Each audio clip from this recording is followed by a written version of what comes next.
was also Lord Shiva and spirituality. I want to go across now to Amish Tripathi, one of India's best-known, best-selling authors, joining us on this broadcast, and also a top expert on spirituality and the Hindu religion. Amish, welcome. Great to have you with us. Can you explain to viewers the significance of this Dev Deepavali that the Prime Minister has been a part of through the evening today? We had Diwali a few days ago. This has been marked in Varanasi on a smaller scale. What's the Prime Minister hoping to do by amplifying Dev Deepavali in Varanasi? Amish. Rahul, Dev Deepavali is a very ancient Hindu tradition. Comes on the date of Kartik Purnima. It is holy to Hindus, Jains, and Sikhs for different reasons. The Hindu reason, which was also celebrated in Kashi, it was believed that Lord Shiva had destroyed the city of Tripura, which is not the present Tripura, it was in ancient Tripura, which was ruled by the Tripurasur, three Asurs who had, as Asurs do, had done a lot of oppression across the world, and Lord Shiva had destroyed them with one arrow. I kind of reference that in my books as well. So this is supposed to be a commemoration of that event. The Devas did a Deepavali in Kashi in commemoration of that. Hence it's called Dev Deepavali. The Prime Minister also reviewed the Sankatmochan temple, the ghats and the development being carried over there, especially the Kashi corridor. What's your sense, since you're tracking this space as closely as you are at this moment, about the manner in which this project is being developed? The point he made was that so much effort hasn't been made in the development of Varanasi over the past several decades. When Varanasi emerges in the way that it's being envisioned by the Chief Minister and the Prime Minister, what's the kind of message that Kashi is sending to the world? Look, various reasons. I mean, one can go into the shortfall in development in the past, but historically, Kashi has been extremely important for the Indic way of life. And I'm not just speaking of Hinduism, but Buddhism, Jainism.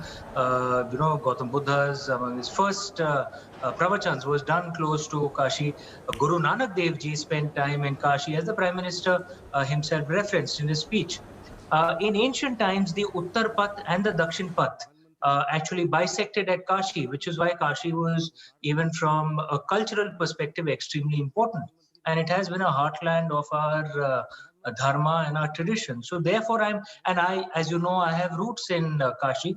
My father's family hails from Kashi. My grandfather used to teach at the Banaras Hindu University and was a Pandit there as well. So therefore, one is delighted to see the development that is happening.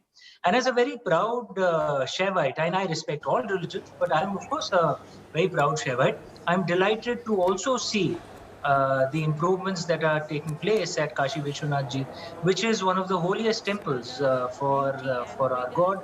There'll be a direct path from there to Gangaji, and that was lost from when Aurangzeb destroyed the original Kashi Vishwanath Ji temple.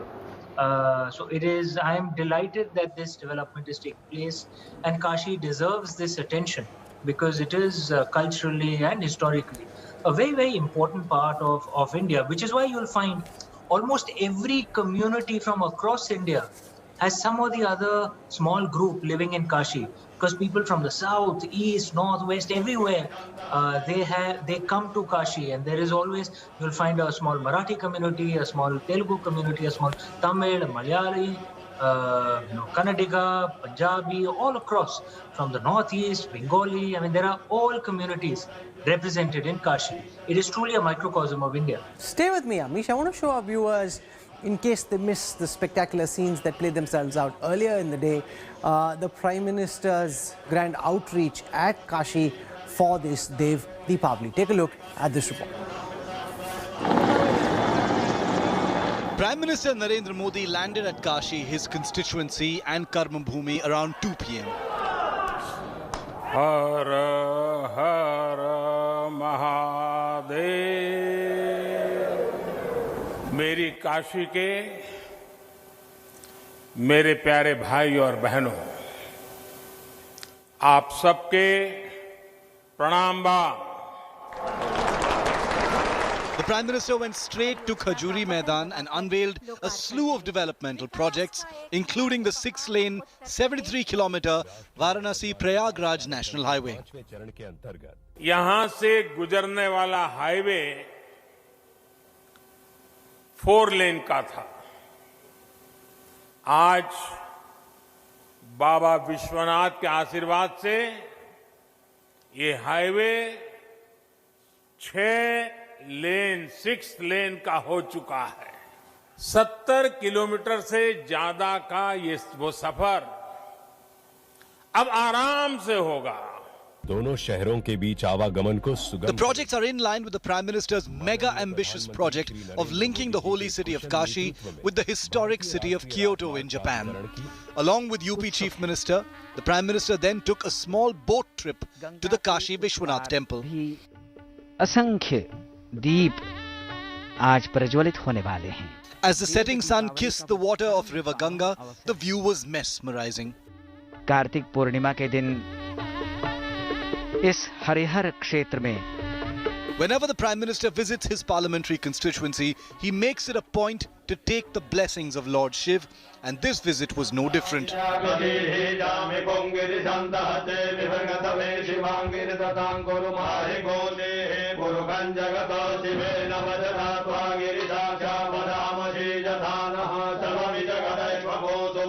The occasion was special.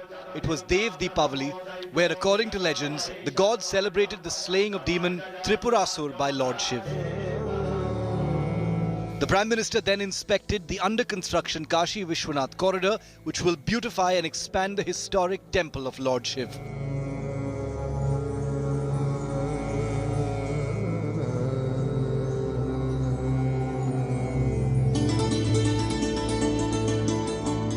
The Prime Minister's next stop was Rajghat, where he lit an earthen lamp marking the auspicious occasion of Purnima of the Hindu month of Kartik.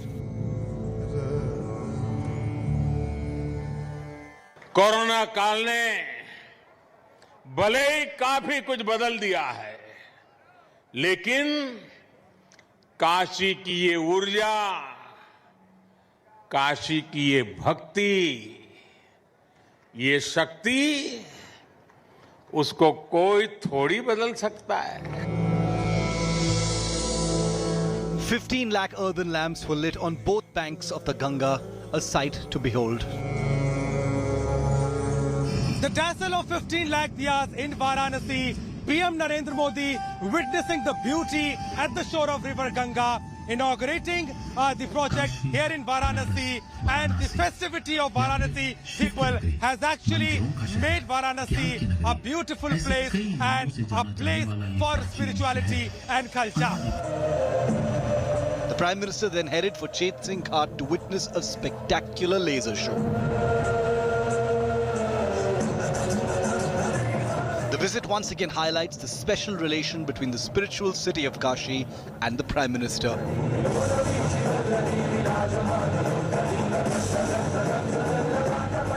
Kashi, a city where vibrant Indian culture resonates. It's a city defined by Shiva and spirituality that is fast transforming into a smart city.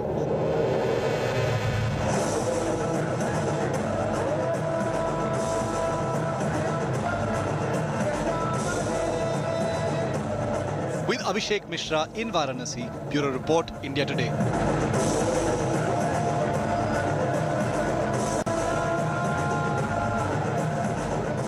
Kumar Abhishek is our bureau chief in Uttar Pradesh. I want to quickly go across to him. He's at the Dashashwamedh Ghat in Varanasi. Kumar, to what extent has the Kashi restoration plan been completed? ये जो सारा पुनर्निर्माण का काम चल रहा है, जो चीफ मिनिस्टर हैं, प्रधानमंत्री का वहाँ पे कार्यालय है, वो क्या कह रहा है कि किस साल तक या कितने महीने बाद तक ये कंप्लीट होने वाला है?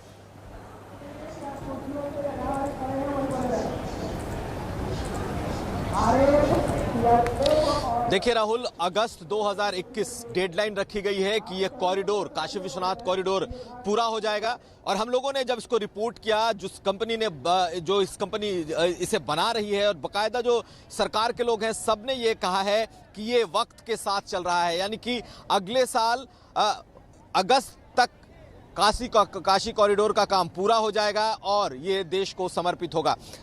आप याद करिए, इस बात को देख लीजिए कि 2022 में चुनाव होने हैं और काशी कॉरिडोर जो है ये 2021 के आखिर तक, अगस्त से लेकर दिसंबर के बीच में कभी भी इनॉग्रेट हो सकता है। बहुत ही भव्य बन रहा है। देश में शायद अपनी तरह का एक अलग किस्म का ये कॉरिडोर होने जा रहा है।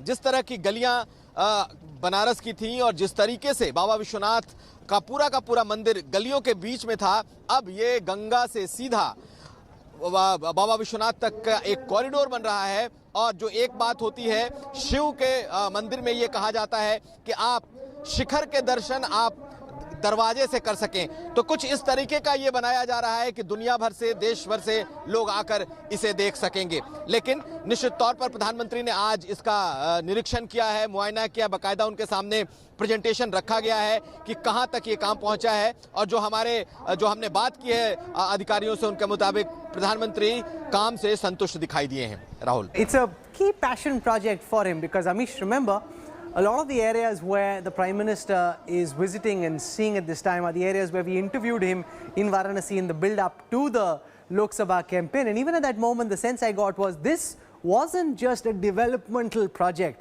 which he and his government were carrying out. For him, this was personal, restoring Kashi Vishwanath, the whole Mandir complex to its original glory. Explain the significance. And you've seen how the government's trying to stitch this together. Even for the Uttar Pradesh Chief Minister and for the Prime Minister, it's a very, very personal project, one which they're very proud about.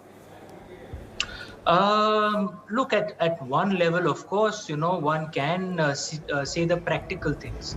That if you improve infrastructure at Kashi, at the temple, there could be, increase in tourism, etc. But those are at a practical level. I also believe that Prime Minister Modi ji is also looking at this at a civilizational level. You will note that Kashi Vishwanath ji is not the only temple which is being restored to its former glory. Kedarnath ji, in Uttarakhand, is also being restored. In fact, I had done a program to showcase that at our very own Nehru Center. In Ayodhya, the Ram Mandir is being rebuilt. When Prime Minister Modi ji was the Chief Minister in Gujarat, a lot of development work had taken at Somnath ji. Temples have, through most of Indian history, have not just been a center for religion. Dharma does not translate exactly into religion. The temples are a place for cultural renewal. It's a place for people to gather. It's a place to get reconnected to your heritage. And it is open to everyone. So therefore temples have always been of extreme importance in the traditional Indian way, temples and our festivals. Therefore, as Ahilyabai, and he referenced Ahilyabai Holkar ji as well, who did rebuild the present Kashi Vishwanath ji, and she restored many other temples across the country as well. So I'd like to point out that he is not just looking at Kashi Vishwanath ji, he's looking at temples across the country. And I think many of them are his passion projects, and he sees it, I would suspect, as a civilizational renewal project. I'm going to leave it over there. Amish Tripathi, always fascinating listening to you. Keep working at the Nehru Center, and we